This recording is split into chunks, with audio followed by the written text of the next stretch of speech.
Welcome. My name is a VIVO Y70 and today I'll show you how to copy contacts from your SIM card to the device. And to get started, simply open up the standalone contacts app. From there, go to the three bars, settings, choose import SIM card and confirm that, and you'll have all the contacts that are on your SIM card by default selected.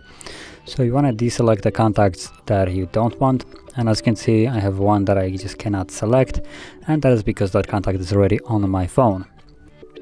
But rest can be selected or deselected at your will.